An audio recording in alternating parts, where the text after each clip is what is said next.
नमस्कार मित्रांनो, ही गाय गेल्या 4-5 दिवसापासून काही खात नव्हती आणि रिकम्बन्सी आपण ज्याला म्हणतो की जनावर एका जागेवर बसल्यानंतर त्याला उठताही येत नाही अशी त्याची परिस्थिती होती।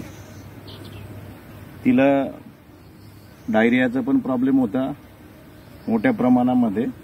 8 दिवसापूर्वी तिला लूज मोशनचा प्रॉब्लेम असल्यामुळे खूप जास्ती प्रमाणात डिहायड्रेशन होतं, त्याला आपण 3rd डिग्री डिहायड्रेशन म्हणू। मग आम्ही तिला जेव्हा अटेंड केलं त्यामुळे जी लक्षणं होते त्याच्यावरून रिहायड्रेशन करण्यासाठी तिला जवळजवळ रोज 4 ते 5 लिटर IV फ्लुइड्स आम्ही देत गेलो। 3 दिवस ती जनावर खूप चांगली राहिली ती गाय, मात्र 4थ्या दिवशी रात्री ती मेलेल्या अवस्थेमध्ये वाड्यामध्ये मिळाली। तर आज आम्हाला जी शंका होती की तिच्या पोटामध्ये प्लास्टिकच्या पिशव्या असाव्यात खूप मोठ्या प्रमाणामध्ये, असं आम्हाला शंका असल्यामुळे, कारण की ही गाय गावात चरणारी गाय होती आणि ती गोशाळेत त्या ओनरने दिलेली होती दान म्हणून। मग आम्ही आज तिचं PM केलं असता तिचे पोटाचा जो मेन कप्पा असतो रुमेन, त्याच्यामध्ये हे बघा, हा जो ढीग दिसतोय हा पूर्णपणे प्लास्टिकच्या पन्न्यांचा आहे।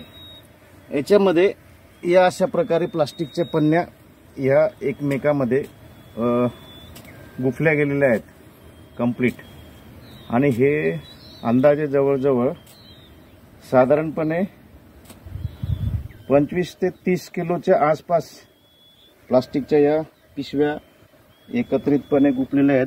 आपण बघू शकतात की एकमेकापासून वेगळं देखील होत नाही असं हे अवजड असं मटेरियल आहे। पोटाचा जवळजवळ 90 ते 95% भाग या प्लास्टिकमुळे व्यापला गेला असल्यामुळे जनावर चारा काय ते 10% जागा जी पोटाची रिकामी आहे त्याच्यामध्ये तो थोडाफार काही दिवस जगला असेल, थोडे दिवस, परंतु शेवटी या पन्न्यांनी गायीचा दुर्दैवी अंत घेतला।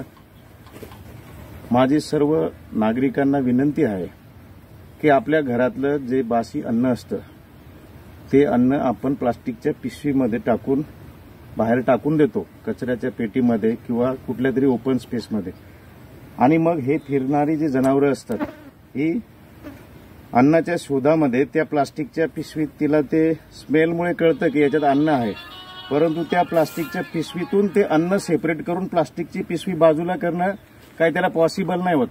त्याच्यामुळे बऱ्यापैकी पिशवी सकट तशा प्रकारचं उष्ट अन्न जनावर खात राहते। खाता खाता मग ज्यावेळेस अशी परिस्थिती निर्माण होते त्यावेळेस इंडायजेशन, ॲसिडोसिस, लूज मोशन असे प्रॉब्लेम निर्माण व्हायला लागतात।